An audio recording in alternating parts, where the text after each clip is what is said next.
ক্ষমা করার জন্য এক একটা মৌসুমে এক একটা আমল দিয়ে থাকেন। আল্লাহ সুবহানাহু ওয়া তাআলা বান্দাকে ক্ষমা করার জন্য সিয়াম সাধনা মাহে রমজানকে বান্দার জন্য ওয়াকফ করে দেন, যাতে করে বান্দা এই রমজান মাসে সিয়াম সাধনা করে পিছের সমস্ত গুনাহকে মাফ করাইতে পারে। এই জন্যই তো আল্লাহ তাআলা বলছেন, ইয়া আইয়ুহাল্লাযীনা আমানু কুতিবা আলাইকুমুস সিয়াম কামা কুতিবা আলাল্লাযীনা মিন ক্বাবলিকুম লাআল্লাকুম তাত্তাকুন।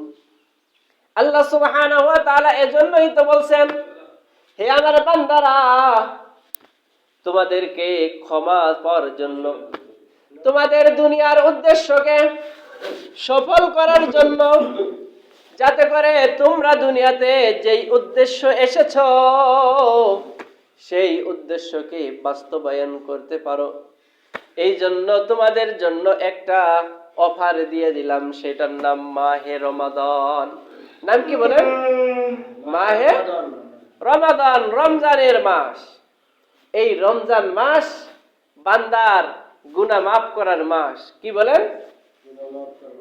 বান্দার গুনাহ মাফ করার জন্য আল্লাহ সুবহানাহু ওয়া তাআলা এই মাহে রমজানকে দেন, বান্দা যেন একে অপরের মাঝে ভ্রাতৃত্ব বন্ধন সুদৃঢ় করতে পারে। এই জন্য রমজান মাস দিয়েছেন। রমজান মাস হলো একটা নিজের আত্মশুদ্ধির মাস। কিসের মাস বলেন? আত্মশুদ্ধির মাস। ইংরেজিতে বলা হয় এটা হলো সেলফ পিউরিফিকেশনের একটা মাস। কিসের মাস বলেন? সেলফ পিউরিফিকেশন, আত্মশুদ্ধি।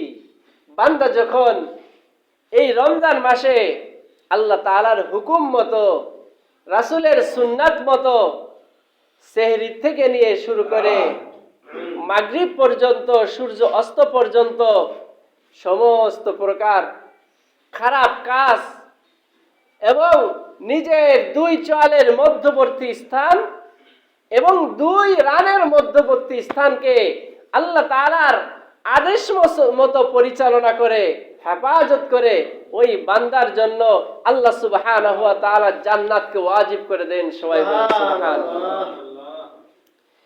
রাসূল করিম সাল্লাল্লাহু আলাইহি ওয়াসাল্লাম বলেন, মান সামা রমাদান ঈমানান ওয়া ইহতিসাবা গুফিরা লাহু মা তাকদ্দামা মিন যামবিহি।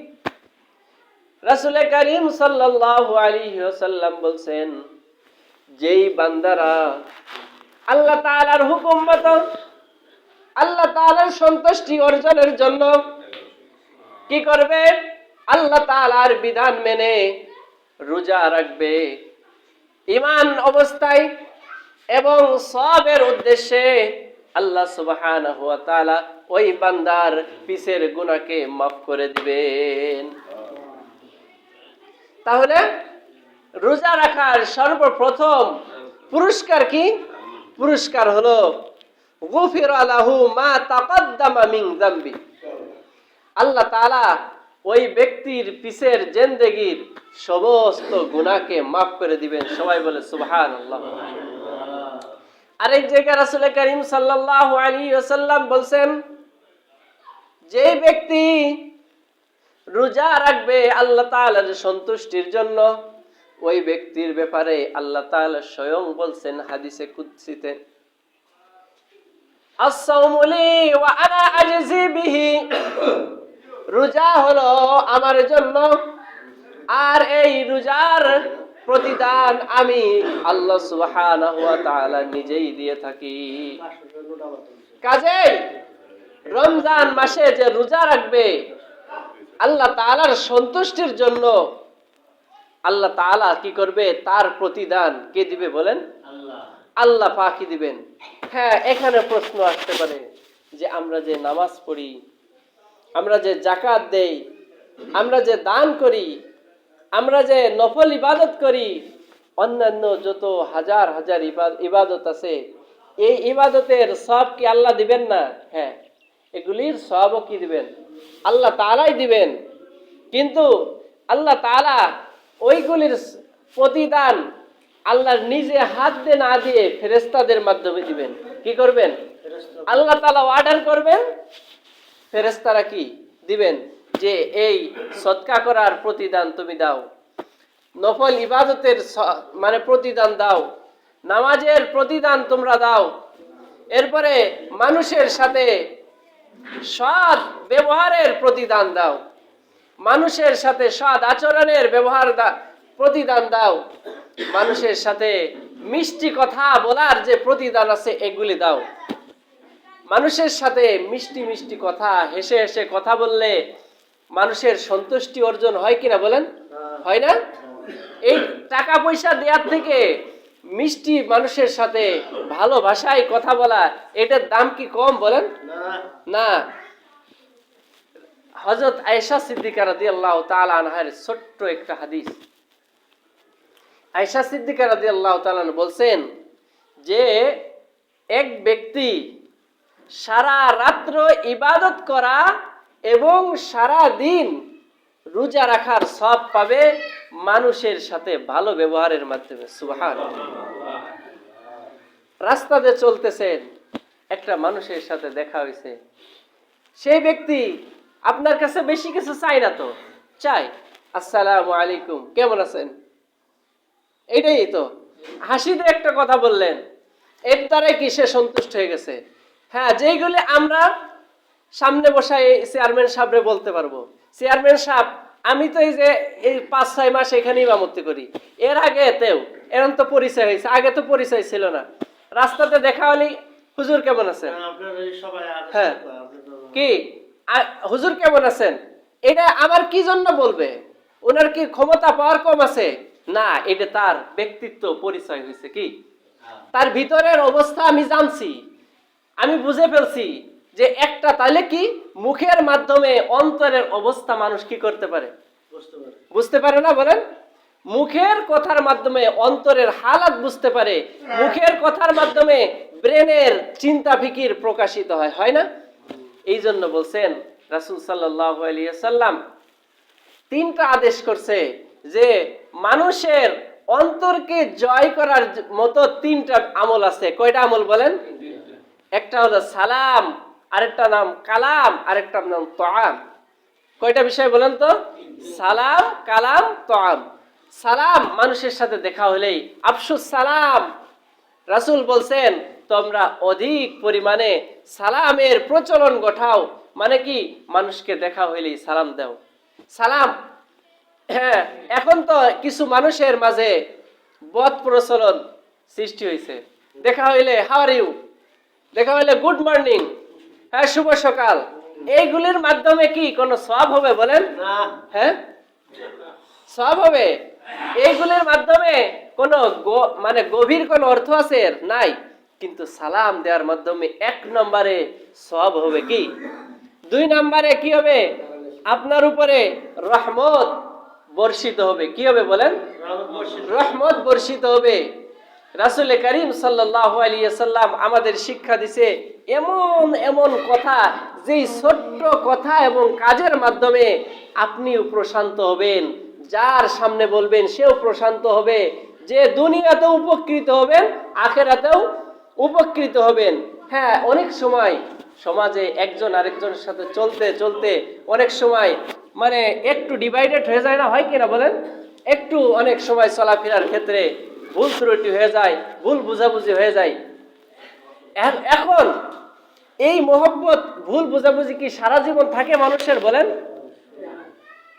এটা রাখেন, টাকা পয়সা করে দেওয়া যাবে, তো সময় আছে।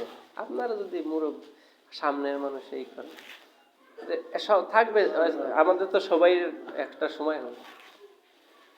আমরা একটু জিকির করি, লা ইলাহা ইল্লাল্লাহ, লা ইলাহা ইল্লাল্লাহ, লা ইলাহা ইল্লাল্লাহ মুহাম্মাদুর রাসূলুল্লাহ। যে কথা বলতেছিলাম, রাসূল সাল্লাল্লাহু আলাইহি ওয়াসাল্লামের ছোট্ট ছোট্ট আমলের মাধ্যমে অনেক বড় উপকৃত হওয়া যায়। রাসূল করিম সাল্লাল্লাহু আলাইহি ওয়াসাল্লাম বলছেন, আমালুনা কলিল ওয়া তুযারুনা কাসীর। হে আমার উম্মতরা, তোমরা জেনে রাখো, তোমাদের এমন কিছু আমল আছে যে আমলগুলি ছোট, কিন্তু এই আমলের মাধ্যমে আল্লাহ তাআলার সন্তুষ্টি অর্জন করা অনেক বড় মাধ্যম হবে। সুবহানাল্লাহ। এর ভিতর ছোট্ট একটা আমল হলো, রাসূল বলছেন যে একটা ছোট্ট আমল আছে, যেই আমলটা জিহ্বায় উচ্চারণ করা, জুবানে উচ্চারণ করা সহজ, কিন্তু মিজানের পাল্লায় কি অনেক ভারী। সেই আমলটা বলবো কি?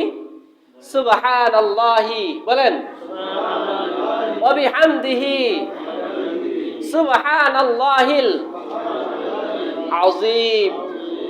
আবার বলেন, সুবহানাল্লাহি। অর্থটা হলো কি? সুবহানাল্লাহি ওয়া বিহামদিহি, আল্লাহ তাআলার প্রশংসার সাথে আল্লাহ তাআলার পবিত্রতা ঘোষণা করছি।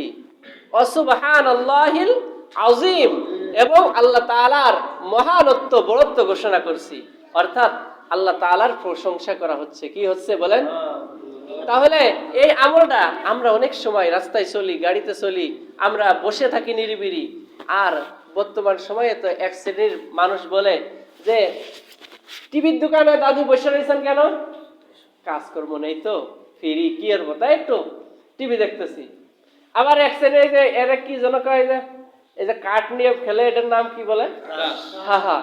এক শ্রেণীর পোলাপানরা দেখা যায় যে এইগুলিও কি নিয়ে এইগুলি করেন কে, সময় কাটে না। কি আল্লাহ সুবহানাহু ওয়া তাআলা যেদিন বলবে, ইয়াউমা ইয়াফিরুল মারউ মিন আখিহি ওয়া উম্মিহি ওয়া আবিহি ওয়া সাহিবাতিহি ওয়া বানিহি, আল্লাহ সুবহানাহু ওয়া তাআলা সেই দিন বান্দার হিসাব নিকাশ নিবে। সেই দিন বুঝবে একটা সেকেন্ডের কত বেশি মূল্য ছিল।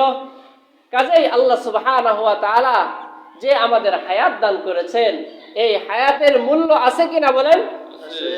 প্রত্যেকটা সেকেন্ডের হিসাব আল্লাহ তাআলা নেবেন। মুখের জুবানের প্রত্যেকটা কথার আল্লাহ তাআলা হিসাব নেবেন, যে তোমার সময়টা কি আমার হুকুম মতো কাটছো, নাকি নিজের ইচ্ছা মতো যা মন চাইছে তাই করছো। আল্লাহ সুবহানাহু ওয়া তাআলা আমাদের কথা, কাজ, সময়কে আল্লাহ তাআলার বিধান মতো পালন করার তৌফিক দান করে। সবাই বলি আমিন। ওয়া আখিরু দাওয়ানা আনিল হামদুলিল্লাহি রাব্বিল আলামিন। যারা সুন্নাত পড়ি না